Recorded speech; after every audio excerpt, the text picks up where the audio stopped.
What's up guys, it's me Chad, and today I'll be telling you guys a story time about how I got into my first major car accident.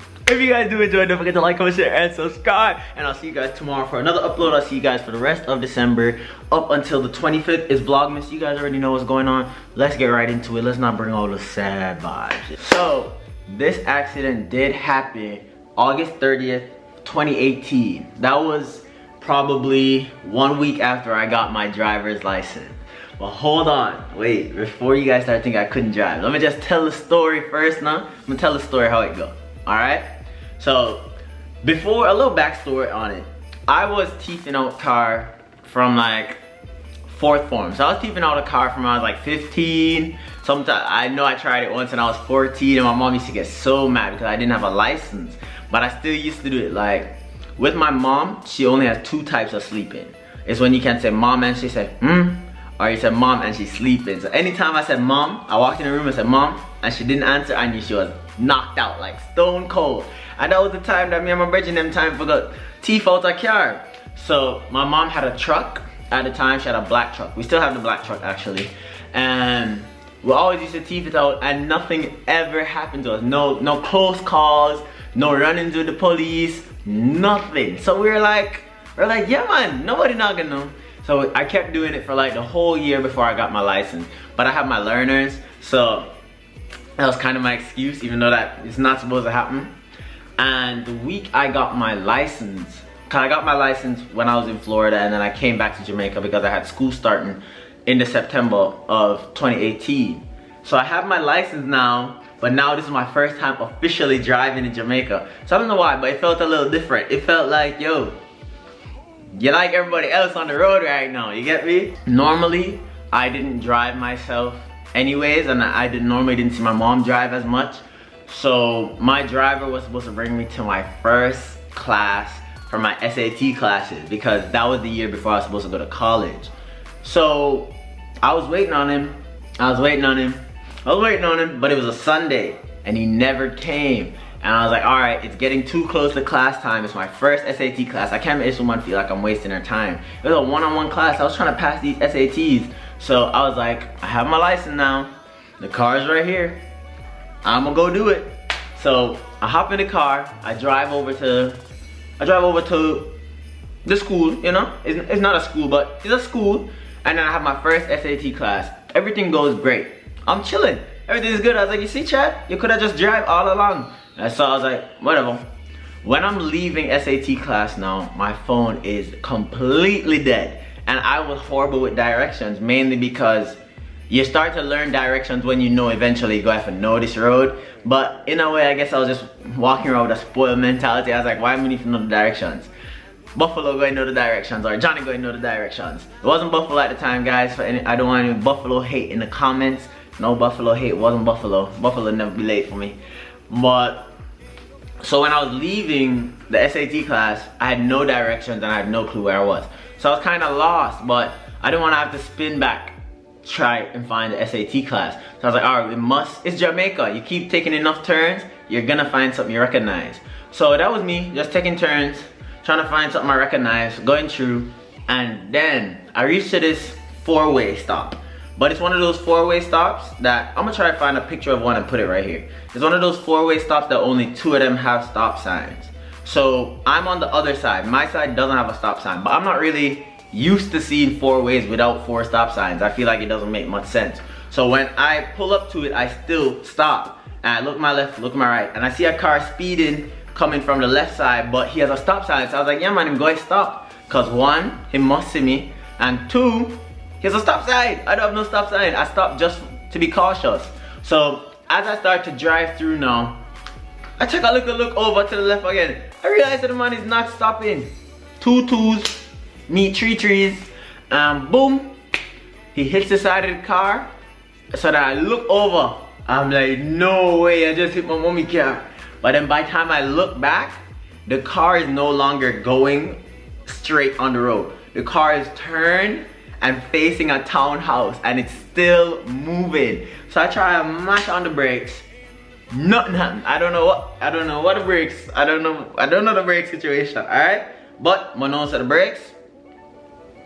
weren't breaking. You get me? That's all I know. Brakes were not breaking. So after he hit me on the side, so he hit me on the door, because it's a left-hand drive vehicle, it's an American car. So he hit me on my door. I look over and I wasn't even worried about being in a car accident. I was like, there's no way you hit my mommy car. My mommy is mad enough. But I was like, so I hit it. I look back over, boom, right into this big old townhouse wall. And then the airbag comes up. But guess what? The airbag only went. It was probably the funniest thing to think about. Like months later, that if I really did need an airbag, and people are always talking about airbags, it never worked. It just popped and then deflated. So after that, after I hit the townhouse wall, I was a little shaken up. I didn't have any major injuries. I just had like a one cut on my leg. So I came out the car, but it's me panicking. I've never been in a car accident. I'm by myself. This is my first time legally being able to drive in Jamaica by myself. So I'm there and I have no phones. I have no way to contact anybody. So where we are close by, if you guys know Kingston, you know Jamaica. We're close by Lee's. So if anybody knows, I don't remember the exact two roads. I'm gonna try and find it and put it somewhere right here. But it's that four-way right behind Lee's with only 2 stop signs. And people that live there were telling me it's a crash hotspot. So when I get out the car, I'm there panicking, no phone, no way to contact anybody. I look over to this guy's car, I'm put right here. He is knocked out in the car, and I don't know if he was pressing gas or if the car, like something happened to the transmission and he was still just holding on to the gas because he was knocked out. But you just hear the car revving up. The car just, you get me? You get me? The car just revving up so that everybody, so people just start coming out because it's a loud bang. The man was going really fast. I just go boom, and then you heard the next one when I turned into the townhouse. So people start coming out.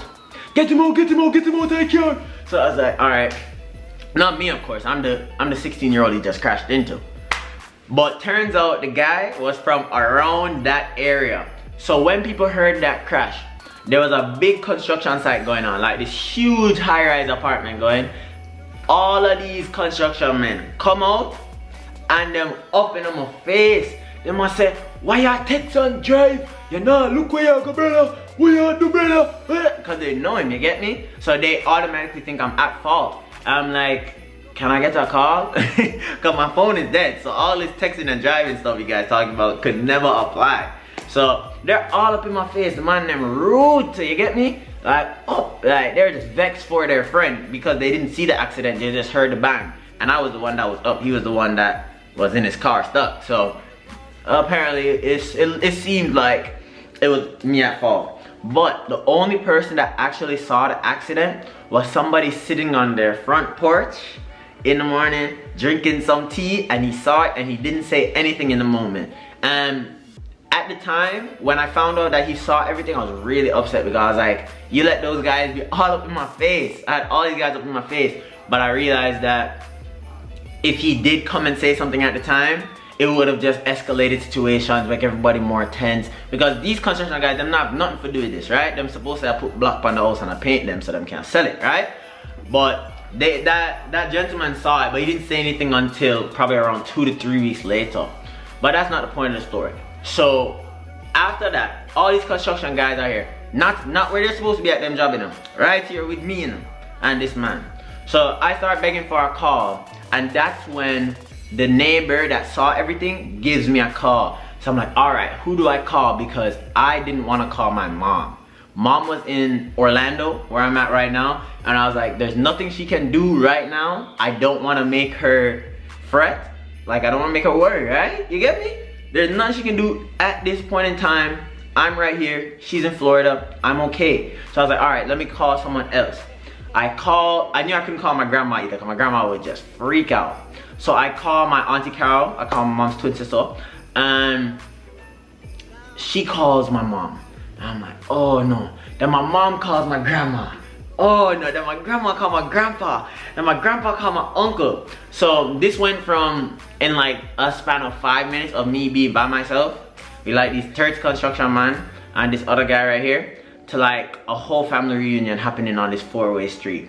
So when they realized that people were actually like gonna show up, You get me? I don't know if they just thought I was just gonna sit there with no dead phone. Cause nobody never, remember, these construction men never want to give me the call. They thought I was in the wrong, and it looked like it was their friend.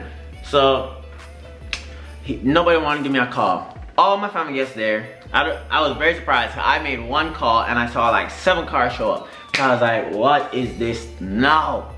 So when the police get there, this guy, him slurring him words, him not talk the thing straight. One time him say I come from so. One time him say I come from so.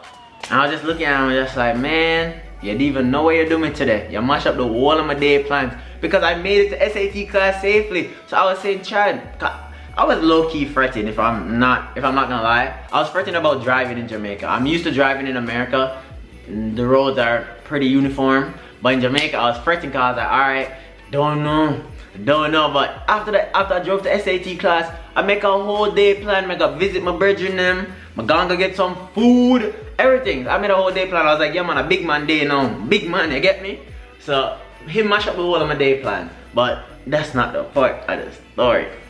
What had happened was, when the police came, he ended up deciding to tell them that he was in the fault. He saw me texting and driving. I was like, how could you see me texting and driving if you hit me? So, you get me? But we left it alone. It ended up dragging out in court for probably around 8 months. I went to court probably 4 times, and all 4 times when we went to court, nothing really happened. I really wondered why I was even there. And then the day that the judge came to the site, the guy's lawyer ran the same stop sign that he ran, and that was funny enough the end of the court case. I never heard anything back from it. My lawyer was just like, after that happened, because we were all at the site, the judge, my lawyer, the gentleman, and his lawyer was on his way, so that's why we didn't start yet. So we're there, we're sitting right there at the four-way, and we're trying to like, the judge is trying to map it out with the police, who was coming from where was the impact, because they have all those measurements. They took all those measurements the day the accident happened. Zoom! The lawyer fly right past. My lawyer just looks at me, he's like, yeah, this is over right now. I was like, huh? He's like, yeah, this is about done. And the judge saw it, and the judge just shook her head, and she was just like, Mr. Charles, you can go home. You here? You have school tomorrow? Because this is some hours, you know, guys. I put in some hours. You'd swear to me was the lawyer, the way my inner caught. Like, over something that everybody could obviously see was not my fault. You get me? So, I forgot to tell you guys what happened with mom. So when mom found out, it was Drew's first day of college. Was it on the day or the next day? I don't remember. But Drew and mom were at Chick-fil-A. Actually, I want Drew to tell you guys this part of the story. Out of bed, come. Come here. Come here now. They want to hear the story. They want to hear your perspective. They want to hear your point of view. Come here. Come here. Come here. Show them the real you. Show them the real you. Come and tell the story now. Come on. The embarrassment gone. Come on, tell them the story and tell them how it goes. Hello. I'm glad you have some manners. Tell them how it goes. Alright, so boom, we night Chick-fil-A. Boom! Boom! So boom, we night Chick-fil-A. Yeah. May I eat? My friend Jamie is there, went to the same school, you know the vibes. Was it your first day of school? It was the first day of school. Monday, or was it like your orientation day? No man, we're in a class. We're in a class. It's first day of classes. That's what I'm trying to remember, because I thought my first SAT class was on a weekend. But I'll just check the date and tell you guys. I think our first day of class. Yeah. I don't remember. It's years ago. Yeah. I don't remember. Guys, the details are But no wanna bring me and my friend for go eat a food. Eat a food, Chick-fil-A, you know? In our place, food have come out soon, because you know they will bring it out. Yeah. We sit down on our table, me and Jamie, a kiki. A kiki, life is good. My mother is stressed about this semester, you know. You have to do, you have to buckle down this semester. Buckle down, Jamie. Buckle down, you know. Yeah, me and Jamie did that, so with the food there, you know what I mean? I'm just trying to get out of here. Anyway, boom, she gets a phone call. We say yes, finally. The bus is Who called her? It was Auntie Carol. I knew it. Guys, I had 30 seconds to choose who to make a call to, and think who would listen to me when I said, do not call and frighten my mom. I'm okay. The car is totaled, but I'm okay. We can get a new car. Do not call my mom. Who's the first person she called? Maybe we should come over and say Michelle. I can hear it through the phone. Cause you know I'm mom.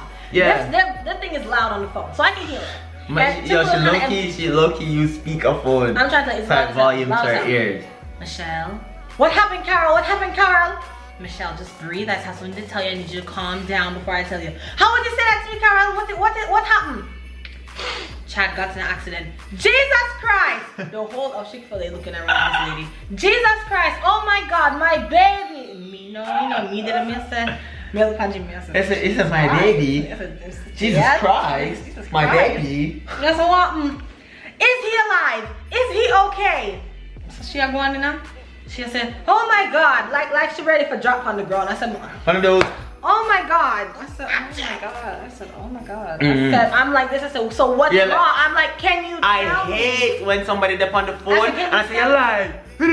I'm like, what the hell? Like, and them not said nothing. Worst me know I chat me. I say hello. Put the thing on speaker. Like, the end I mean, at this point, everybody in Chick-fil-A wants to know what's going on. Concerned. Jamie look on me. Would even eat no more. What is I look on her? At this point, they're not even frying the fries back there because they want to hear. They want to hear what happened to your baby. Like what happened to your kid? Like. I thought your baby was in front of you. You know, I thought those were your two kids because they black. I thought those were your two kids. It's like, what happened to your baby? What happened to the other baby?